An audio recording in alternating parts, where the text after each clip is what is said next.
രാധേ, ഇവിടെ വന്നിരിക്കും.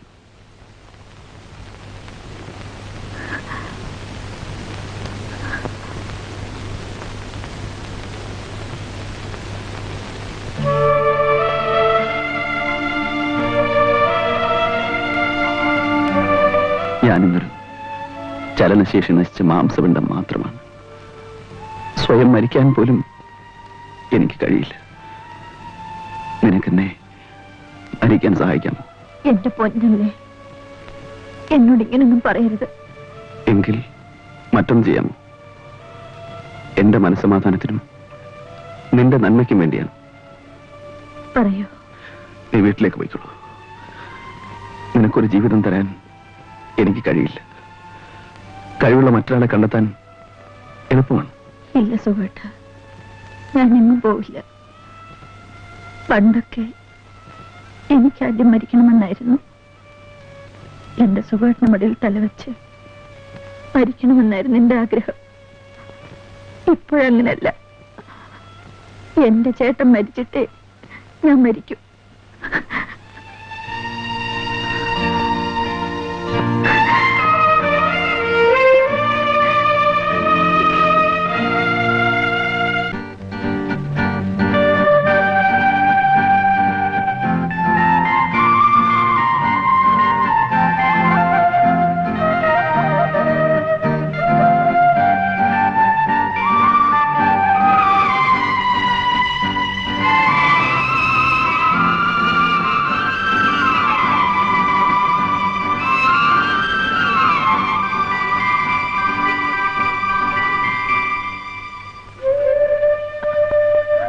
ഇവളോട് ഇനി എങ്ങനെ പറഞ്ഞാലാ മനസ്സിലാവുക? ചേട്ടനൊന്ന് പറഞ്ഞേ. മോളെ രാധേ, അമ്മവാ, ഞാൻ അമ്മാവന്റെ മകളല്ലേ. ഈ വീട്ടിൽ നിന്ന് ഇറങ്ങിപ്പോൻ അമ്മാവൻ എന്നോട് പറയരുത്. രാധേ, അതെ അങ്കിൾ. ഒരാൾക്ക് ഒരു ജീവിതമേ ഉള്ളൂ. പുനർജന്മത്തിൽ എനിക്ക് വിശ്വാസമില്ല. ആ ജീവിതം ജീവിക്കുവാനുള്ളതാണ്, പഴാക്കാനുള്ളതല്ല. എല്ലാവരും ചേർന്ന് എന്നെ ഇവിടെ ഇറക്കി വിട്ടാൽ ഞാൻ എവിടെയെങ്കിലും പോയി മരിക്കും.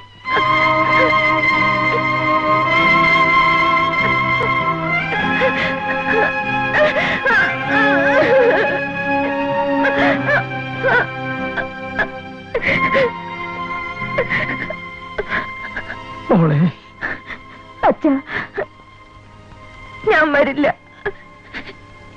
എന്റെ സുഖേട്ടനെ വിട്ടിട്ട് ഞാൻ വരില്ല. ചേട്ടത്തി, സുനിതേ, ഞാൻ ഈ വീട്ടിൽ എന്റെ സുഖേട്ടനെ ശുശ്രൂഷിച്ചുകൊണ്ട് ഒരു വേലക്കാരിയായി കഴിഞ്ഞോളാം. നിങ്ങൾക്കാർക്കും ഒരു ഉപദ്രവം ചെയ്യില്ല. ചേട്ടത്തി. മോളെ, അമ്മ പറയാനുള്ളത് പറഞ്ഞു. ഇനി നിന്റെ ഇഷ്ടം. പക്ഷേ നീ ഒരിക്കൽ പശ്ചാത്തപിക്കും. അന്ന് എന്റെ മോള് ഇന്നമ്മ പറഞ്ഞത് ഓർക്കും.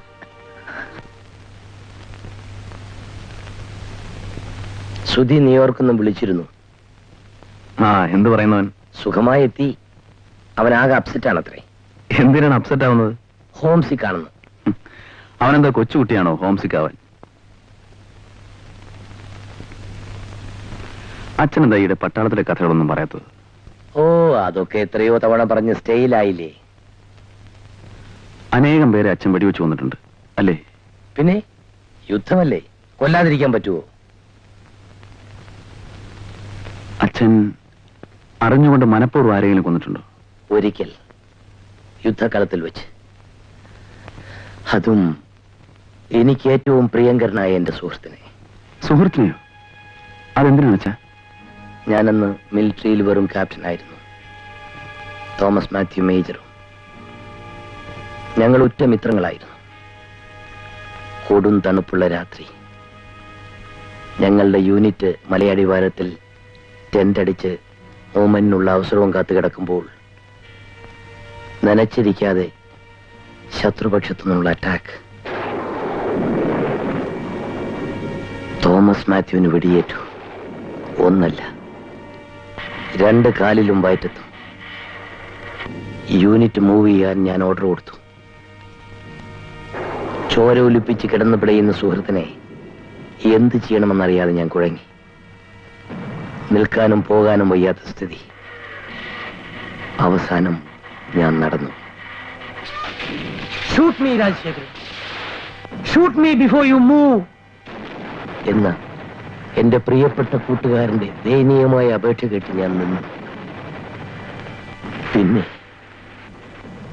പിന്നെ ഞാൻ അവന്റെ നെറ്റിയിലേക്ക് നിർവഹിച്ചു. വേദനാപൂർണവും ദയനീയവും ഒന്നിനും കൊള്ളാത്തതുമായ ജീവിതത്തെക്കാൾ നല്ലത് മരണമാണല്ലേ അച്ഛ? In a way you are right. എങ്കിൽ അച്ഛൻ എന്നെ ഒന്ന് കൊന്നു തരാമോ? മോനെ, ഡോണ്ട് ബി സിലി. എനിക്കിങ്ങനെ ജീവിക്കണ്ട. അച്ഛൻ എന്നെ ഒന്ന് മരിക്കാൻ സഹായിക്കാമോ please? Always remember to forget the things that made you sad. But always remember not to forget the things that made you glad. എന്നാണ്. അതിരിക്കട്ടെ, ഇന്ന് നിന്റെ ശരീരം മാത്രമേ തളർന്നിട്ടുള്ളൂ. ആ തളർച്ചയുടെ കുറവ് നികത്താൻ ഞാനുണ്ട്, സുനിതയും രാധയുമുണ്ട്. ഒരു കാര്യം, മനസ്സ് മാത്രം തളരാതെ സൂക്ഷിക്കണം. ഒരു ദിവസം മനസ്സും തളർന്നു പോയാലോ അച്ഛ? അന്നല്ലേ, അതിനെക്കുറിച്ച് അന്ന് ആലോചിച്ചാൽ മതി.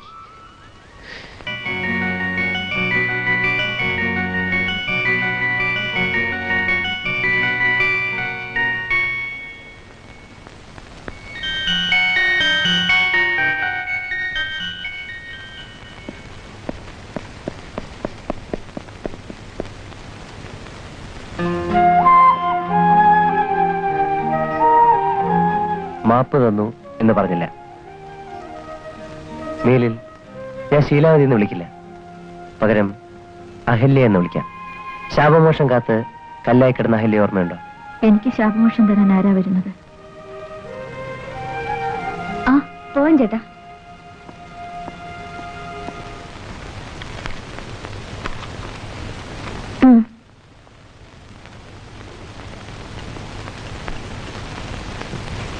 എന്താ ഇങ്ങനെ നോക്കുന്നത്? അല്ല, PR എന്ന പോലെ പ്യൂണിന്റെ ജോലി തുടങ്ങിയെന്ന് ഞാൻ ആലോചിച്ചതാ. വെറും PR മാത്രമായിട്ട് എന്നെ കാണാറുള്ളൂ? അതിനപ്പുറം ഒന്നും തോന്നാറില്ലേ?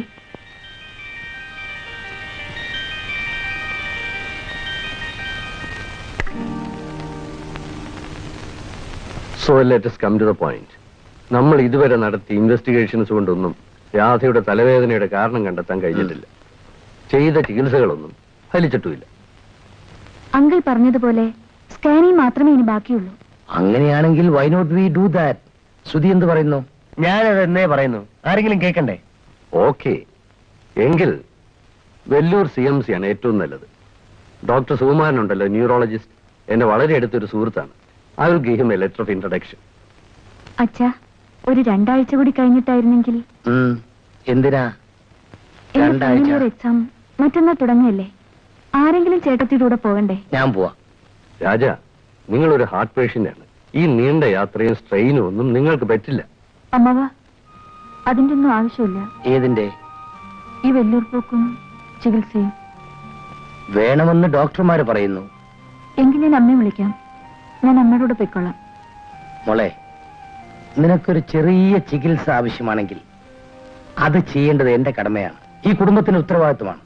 ഞാൻ വരാൻ നിന്റെ കൂടെ. അല്ല, ഈ കുടുംബത്തിൽ ഞാനെന്നൊരു മനുഷ്യജീവി വേറെ ഉണ്ട്. ആ, പിന്നെ എന്താ പ്രശ്നം? സുധി കൂടെ പോട്ടെ. മോനെ, നിനക്ക് ഈ കാര്യത്തിൽ അഭിപ്രായ വ്യത്യാസമൊന്നുമില്ലല്ലോ? ഇല്ല. അപ്പൊ നാളെ തന്നെ ഞാൻ ഡോക്ടർ സുമാറിനെ വിളിച്ച് മറ്റന്നാളത്തേക്ക് ഒരു അപ്പോയിന്റ്മെന്റ് ഫിക്സ് ചെയ്യാം. ശരി, ഗുഡ് നൈറ്റ്. Good night.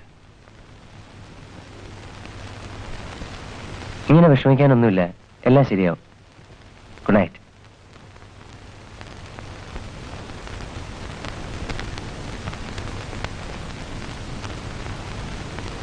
എനിക്ക് ഈ വീട്ടിൽ ഒരു വേലക്കാരുടെ സ്ഥാനം പോലും ഇല്ലേ? നീ എന്താ രാധ ഇങ്ങനെയൊക്കെ പറയുന്നു? ഈ വെല്ലൂർ പോക്കും ചികിത്സയൊന്നും വേണ്ടെന്ന് ഞാൻ എത്ര തവണ പറഞ്ഞു? അങ്ങനെ പറഞ്ഞാലോ?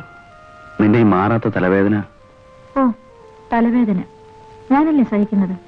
നീ ഒരിക്കൽ പറഞ്ഞില്ലേ ഞാൻ മരിച്ചാലേ നീ മരിക്കുമെന്ന്. എന്നെ ശുശ്രൂഷിക്കാനെങ്കിലും നിനക്ക് ആരോഗ്യം വേണ്ടേ? ഞാൻ ആരോഗ്യം അന്വേഷിച്ചു പോകുമ്പോ ചേട്ടനെ ആര് നോക്കും? എന്റെ ശരീരം പണ്ടേ മരിച്ചു, മനസ്സ് മാത്രം ജീവിച്ചിരിക്കും. ആ മനസ്സിന്റെ ആശ്വാസത്തിന് വേണ്ടി നീ സുഖമായിരിക്കുന്നത് എനിക്ക് കാണണം. ശരി, ഞാൻ പോകാം. സുഖമായിട്ട് ഇറങ്ങിക്കൊള്ളൂ.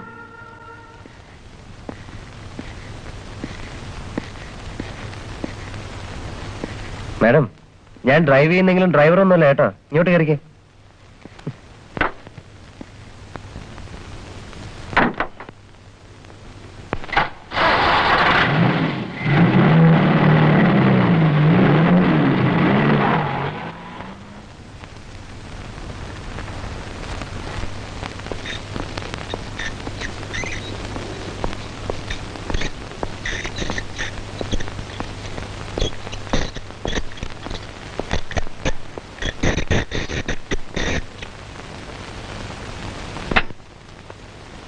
ഈ തലവേദന തുടങ്ങിയിട്ട് എത്ര നാളായി? തുടങ്ങിയിട്ട് ഏറെ നാളായി. പണ്ടൊക്കെ വല്ലപ്പോഴേ വരാറുണ്ടായിരുന്നുള്ളൂ. ഈയിടെയാണ് കൂടെ കൂടെ വരാൻ തുടങ്ങിയത്. എപ്പോഴാണ് സാധാരണ അറ്റാക്ക് വരുന്നത്? അങ്ങനെ പ്രത്യേകിച്ച് സമയമൊന്നുമില്ല, പക്ഷേ രാത്രിയിലാണ് അധികം. പീരീഡ് കാലത്ത് കൂടുതൽ അറ്റാക്ക് വരാറുണ്ടോ? ഇല്ല. ഓക്കെ, നാളെ രാവിലെ ആഹാരമൊന്നും കഴിക്കാതെ വരൂ. We shall start the investigations. എത്ര സമയം എടുക്കും ഡോക്ടർ? സമയമോ? 3-4 ഡേയ്സ്. ക്ലിനിക്കൽ ടെസ്റ്റുകളൊക്കെ കഴിഞ്ഞിട്ട് നമുക്ക് തീരുമാനിക്കാം സ്കാനിംഗ് വേണോ വേണ്ടേന്ന്. എന്നെ അഡ്മിറ്റ് ചെയ്തോടെ ഡോക്ടർ? ഹേയ്, അതിന്റെ ആവശ്യമൊന്നുമില്ല. You are quite a normal person, not a serious patient. So tomorrow morning sharp at 8:30. Okay.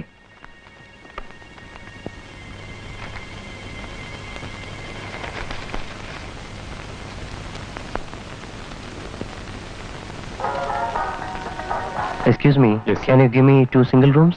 Do you have reservation? No. Just a minute, sir. Sorry, sir. ഇപ്പോൾ ഒരു double റൂമേ vacant ഉള്ളൂ. Okay.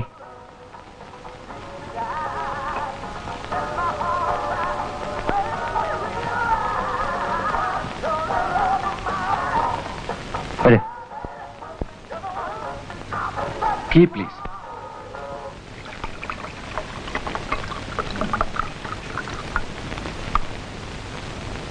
എന്റെ കൂടെ ഈ മുറി കിടക്കാൻ പേടിയുണ്ടോ? പേടിയൊന്നുമില്ല. പേടിയാണെങ്കിൽ ഞാൻ താഴെ ലോബിയിൽ പോയി കിടന്നോളാം. അതേതായാലും വേണ്ട.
മനുഷ്യൻ ലൈംഗിക വികാരങ്ങളെ സപ്രസ് ചെയ്യുമ്പോൾ അത് മനസ്സിനെയും ശരീരത്തെയും പലവിധത്തിൽ ബാധിക്കും.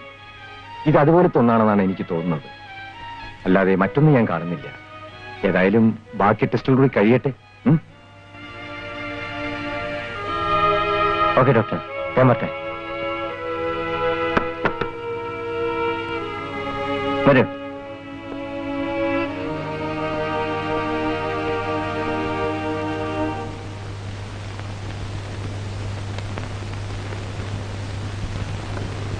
ഞാൻ ഇന്നലെ രാത്രി അല്പം പോലും ഉറങ്ങിയില്ല. കണ്ണടച്ചാൽ എന്തൊക്കെയോ പേടി സ്വപ്നങ്ങൾ. എന്നെ കുറിച്ചാണോ? അയ്യോ അല്ല, വെറും ടെൻഷനാണ്. വെറുതെ അതും ആലോചിച്ച് ഭയപ്പെടുന്നുണ്ടല്ലോ ടെൻഷൻ. ആയിരിക്കും. ടെൻഷൻ മാറ്റാൻ എന്റെ മരുന്നുണ്ട്. എന്റെ വീട്ടിൽ ആരും മദ്യപിക്കാറില്ല. ഞാനും. മദ്യമാണെന്ന് ആര് പറഞ്ഞു? അല്ലേ? പിന്നെ മരുന്നാണ്. സ്ലീപ്പിംഗ് പിൽസ് ആണോ? അല്ല.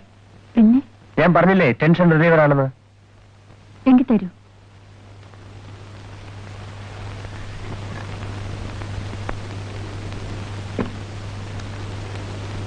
ഇതാ. ഇത് കഴിച്ചാൽ ചത്തുപോകുന്നില്ലല്ലോ.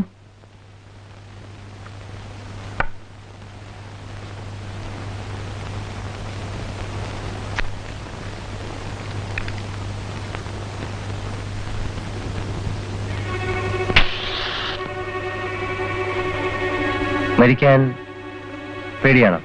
എന്തിനിപ്പോ മരിക്കുന്നത്? ഇങ്ങനെ ജീവിക്കുന്നതിനേക്കാൾ നല്ലത് മരിക്കുകയാണ്. എനിക്കിപ്പോ മരിക്കാൻ മനസ്സില്ല. എങ്കിൽ ജീവിക്കണം. ജീവിക്കുകയാണല്ലോ.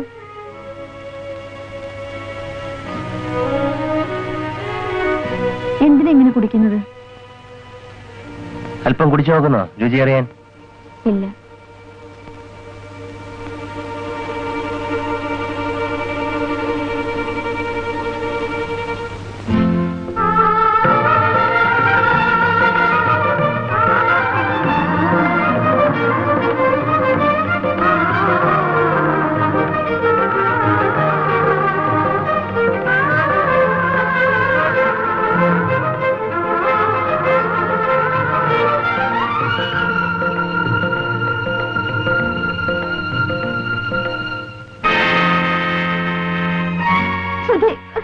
വേണ്ട, പ്ലീസ്.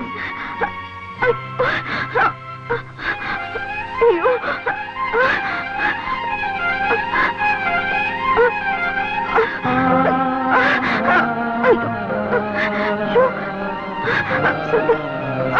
അയ്യോ,